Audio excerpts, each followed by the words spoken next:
Good morning, student. Myself, Professor Kaude ma'am. In previous lecture, I covered these topics. This is our concrete mix design, necessity of mix design or importance, and then methods of mix design and IS code method procedure. Next is fourth unit point is testing of concrete.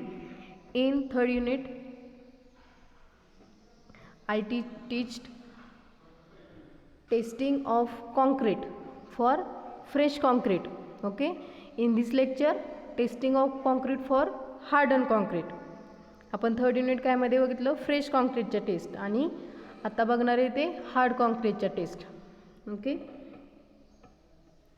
So first test is determination of compressive strength. त्याची procedure आहे.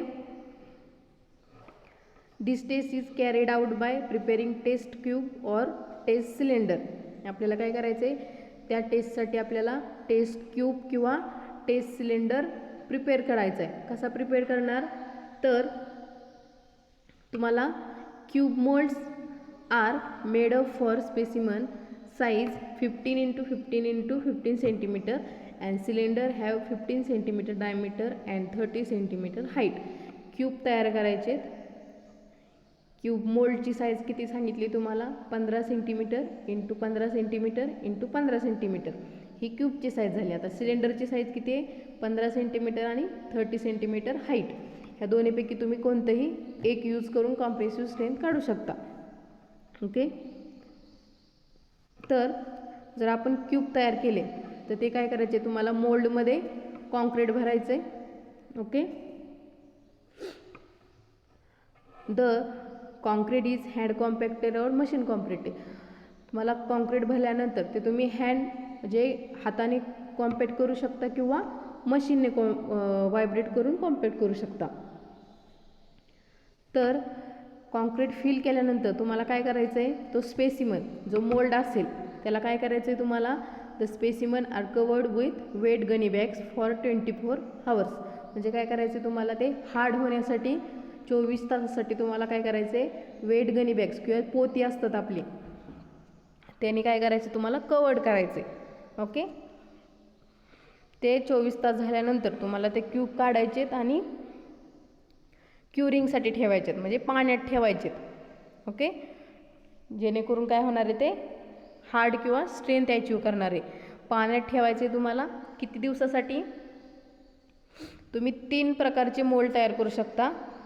तर first 3 दिवसासाठी 7 दिवसासाठी आणि 28 दिवसासाठी तुम्हाला एक mould 3 दिवसासाठी पाण्यात ठेवायचा आहे. त्याची टेस्ट घ्यायची. नंतर दुसरा मोल्ड आहे तो 7 दिवस ठेवायचा आहे. तिसरा मोल्ड आहे तो 28 दिवस मोजायचा आहे. 3 दिवसानंतर मोल्ड क्यूब काढायचा पाण्यातून बाहेर आणि कॉम्प्रेसिव्ह टेस्टिंग किंवा युनिव्हर्सल टेस्टिंग मशीनमध्ये ठेवून त्याचं स्ट्रेंथ मोजायची. ओके, तर कॉम्प्रेसिव्ह स्ट्रेंथच्या रिझल्टवरून काय समजतं आपल्याला तर पहिल्या 7 दिवसामध्ये 90% कॉन्क्रीट क्यूब आहे तो 90% स्ट्रेंथ अचीव करतो आणि राहिलेली 10% ते पुढच्या दिवसामध्ये किंवा 28 दिवसानंतर आपण काय होतो 100% स्ट्रेंथ अचीव होते. ओके, हे काय ग्रेड्स ऑफ कॉन्क्रीट आहे आणि त्याची 28 दिवसानंतरची स्ट्रेंथ आहे किंवा टाईप ऑफ कॉन्क्रीट आहे. टाईप ऑफ कॉन्क्रीटमध्ये ऑर्डिनरी कॉन्क्रीट, स्टँडर्ड कॉन्क्रीट आणि हाय स्ट्रेंथ कॉन्क्रीट हे बघितले आपण. आता कॉम्प्रेसिव्ह स्ट्रेंथ झाली. नेक्स्ट टेस्ट आहे non destructive testing. Non destructive testing म्हणजे काय असतं the test which are carried out by existing complete structure without destructing the member to investigate crack depth durability strength are called as non destructive testing. ज्यावेळेस एखादं structure complete असेल किंवा जुनं structure असेल त्याचं काहीतरी आपल्याला इन्व्हेस्टिगेट करायचं किंवा त्याची क्रॅक डेप्थ त्यात काय फॉल्ट झाला आहे का ते आपल्याला मेजर करायचे. त्यावेळेस आपण नॉन डिस्ट्रक्टिव्ह टेस्टिंग करतो. विदाऊट डॅमेज होता त्या स्ट्रक्चरला डॅमेज न होता जी टेस्ट घेतली जाते त्या टेस्टला नॉन डिस्ट्रक्टिव्ह टेस्टिंग म्हणतात. तर ॲडव्हान्टेजेस काय आहेत? तर first is strength of existing structure can be found out. म्हणजे काय, आपण एक्झिस्टिंग स्ट्रक्चर किंवा कंप्लीट झाल्यानंतर किंवा जुनं जे स्ट्रक्चर असेल त्याची स्ट्रेंथ आपण फाइंड आउट करू शकतो. नो वेस्टेज ऑफ कॉन्क्रीट, ह्या टेस्टने कॉन्क्रीटचं वेस्टेज होत नाही. नंतर NDT is quicker method of inspection of fault. म्हणजे काय, क्विक रिझल्ट भेटतो आपल्याला, किंवा काय फॉल्ट असेल तर आपल्याला फास्ट ते समजतं. The test component is not destructed. म्हणजे काय, ज्याच्यावरती आपण टेस्ट घेतोय तो काय होत नाही, डॅमेज होत नाही. तर लिमिटेशन्स काय आहेत? Result depends on moisture condition and skill expertise required. Process should be standardise आणि इन्स्ट्रुमेंट आर टू कॉस्टली. आता जे एक्सपर्ट असतील ते आपल्याला रिक्वायर्ड आहेत आणि स्टँडर्ड जी प्रोसिजर आहे तीच फॉलो झाली पाहिजे आणि इन्स्ट्रुमेंट हे कॉस्टली असते. हे त्याचं काय आहेत, लिमिटेशन्स आहेत.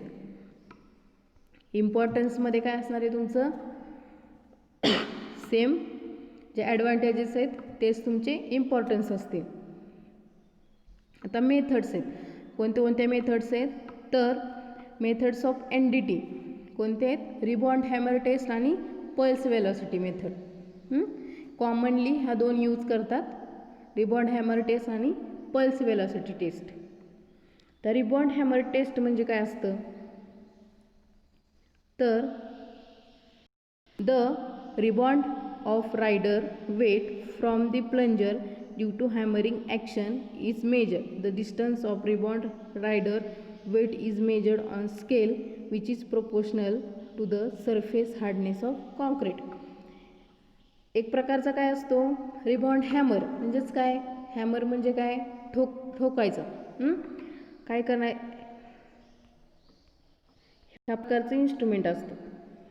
दिसतंय, हा तुमचा हॅमर झाला. ह्या साईडला काय दिसतंय, कॉन्क्रीट. जेवढं तुम्ही त्या कॉन्क्रीटमध्ये इन्सर्ट कराल हॅमर, काय होणार आहे, जर काय फॉल्ट असेल कॉन्क्रीटमध्ये तर ते काय होणार आहे, डायरेक्टली कॉन्क्रीटमध्ये इन्सर्ट होणार आहे.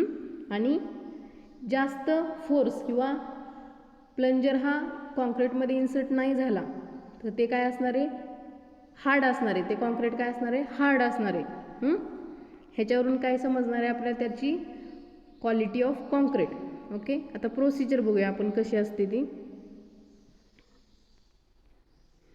त्याला फॅक्टर्स कोणकोणते अफेक्ट करतात? तर फर्स्ट आहे smoothness of surface, size shape of specimen, age of specimen, type of coarse aggregate आणि टाईप ऑफ सिमेंट. हे काय आहे factors of rebound hammer test. आता ॲक्च्युअल प्रोसिजर काय असते, पहिल्यांदा काय करायचं आहे आपल्याला, ज्या एरियाची किंवा जिथं आपल्याला टेस्ट घ्यायची तो एरिया काय करायचा आहे, तुम्हाला सिलेक्ट करायचा आहे, तो क्लीन करून घ्यायचा. Okay, next the plunger is held perpendicular to the concrete surface and the body push towards the concrete. जो हॅमर असतो त्याला पुढं प्लंजर असतो. आपली जी ड्रिलिंग मशीन असते सेम तसाच रिबॉन्ड हॅमर असतो. ओके, ड्रिलिंग मशीन काय करतो आपण, भिंतीमध्ये इन्सर्ट करतो. ओके, हा फक्त काय असणार आहे, ड्रिल करत नाही. ओके, हे काय करतो, पुश. म्हणजे काय, पुश केल्यानंतर ते कुठपर्यंत जाते आणि नंतर इकडं काय होतं, ते पूर्ण प्लंजर आतमध्ये गेल्यानंतर काय होणार आहे, काहीतरी साऊंड क्रिएट होतो. त्यावेळेस आपल्याला त्याच्यावरती रीडिंग बघायची. Okay, this moment extend the spring holding the mass body when the maximum extension of spring is reached, last latch release and the mass is pull towards the surface by the spring.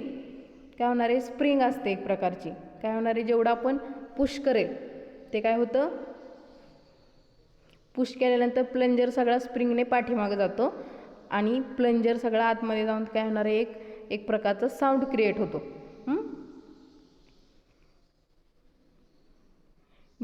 During the slide indicate travels with the hammer mass and stop at the maximum distance the mass reaches after rebounding. त्याच्यावरती काय करणार आहे तुम्हाला, किती त्याने travel pass केले ते तुम्हाला त्याच्यावरती रीडिंग डिस्प्ले होतं. ओके.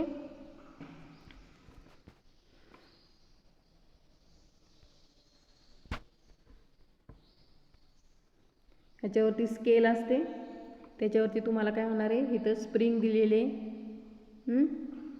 कॉन्क्रीट आहे, शाफ्ट आहे, स्केल आहे. हा काय कॉन्क्रीट.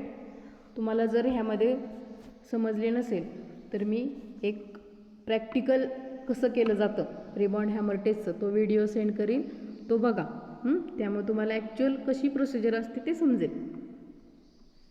नेक्स्ट, द ॲडव्हान्टेजेस काय रिबॉन्ड हॅमर टेस्टचे, तर it provides quick inexpensive means of checking uniform of concrete. म्हणजे काय, क्विक रिझल्ट भेटतो.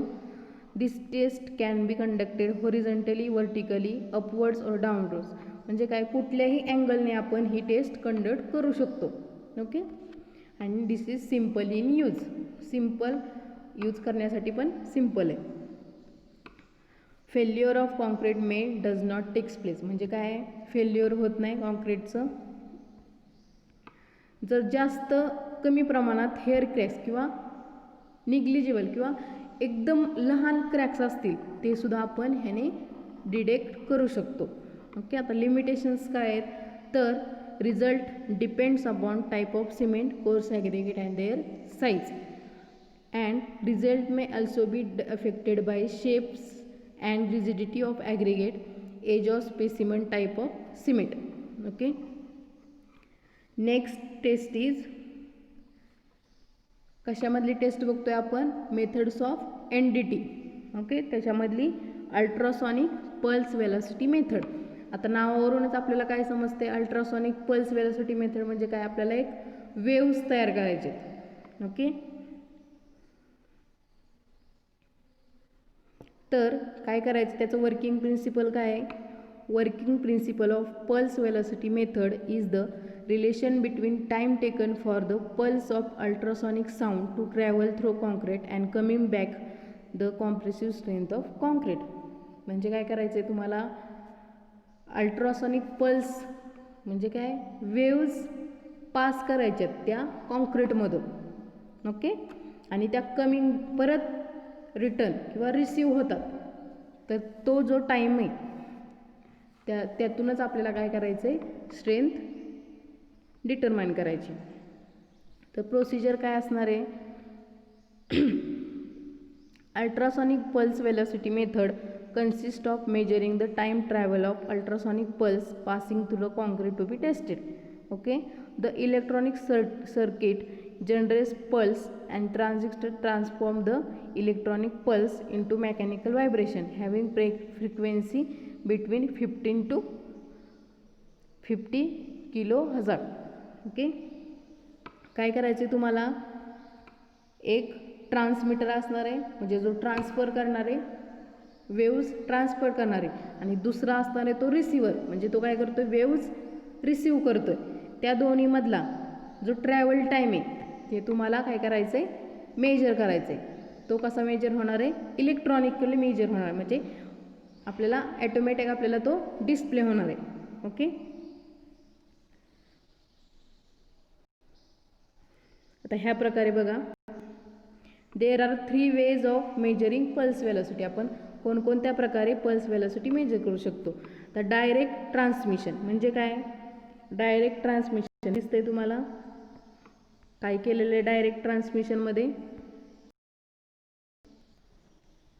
वरती तुम्हाला ट्रान्सड्यूसर म्हणजे काय केलेलं आहे, तुमचं तो कॉन्क्रीट आडवा असेल कॉन्क्रीट, तर वरती काय केलेलं आहे, ट्रान्समीटर म्हणजे ट्रान्सफर जो करणार आहे तो वरती एक सर्किट केलेले, आणि खाली जो असतो तो रिसिव्हर. आणि तुम्ही काय केलं, त्यातून वेव्स पास करायच्यात, म्हणजे त्या दोन्हीमधला टाईम वेव पास होण्यासाठी किती टाईम लागते तो मेजर करायचा आहे. दुसरा आहे तो इनडायरेक्ट ट्रान्समिशन. इथं काय असणार आहे, रिसिव्हर खालच्या साईडला, ट्रान्समीटर त्याच्या परपेंडिक्युलर म्हणजे काय, इकडच्या साईडला दिसतो इथं इनडायरेक्ट ट्रान्समिशन. आणि सरफेस ट्रान्समिशन म्हणजे काय, स्लॅबवरती घ्यायचं असतील तर स्लॅबवरती आपण घेऊ शकतो का, खालच्या साईडला काय असणार आहे, वरतीच. वरती, म्हणजे ट्रान्समीटर आणि रिसिवर एकाच सरफेसला असतील, तो झाला सरफेस ट्रान्समिशन. ओके. आता त्याच्यामध्ये फॅक्टर्स कोणकोणते अफेक्ट करतात, तर temperature of concrete, surface of concrete, presence of moisture in the concrete, material and mix proportion of concrete आणि एज ऑफ कॉन्क्रीट. हे काय करतात, factors affecting on the methods of pulse velocity method. आता इथं काही value दिलेत किंवा criteria दिलेत, पण रिझल्टवरून कसं कॅल्क्युलेट करू शकतो की ते क्वालिटी कशी आहे कॉन्क्रीटची, तर पल्स वेलॉसिटीच्या काही व्हॅल्यू दिलेले आहेत आणि त्याच्यावरून क्रायटेरिया दिले आहे, त्याच्यावरून आपण त्याची कंडिशन्स कशी आहे ती तुम्हाला ह्या रिझल्टवरून समजते. हा चार्ट आहे. नेक्स्ट आहे वेलॉसिटी किलोमीटर पर सेकंडमध्ये 4 पेक्षा जास्त असेल तर क्वालिटी कशी म्हणतो आपण, व्हेरी गुड. 3.5 ते 4 असेल तर गुड, 3 ते 3.5 असेल तर मीडियम आणि 3च्या खाली असेल तर poor quality of concrete. Okay. So 4th unit is completed. Thank you.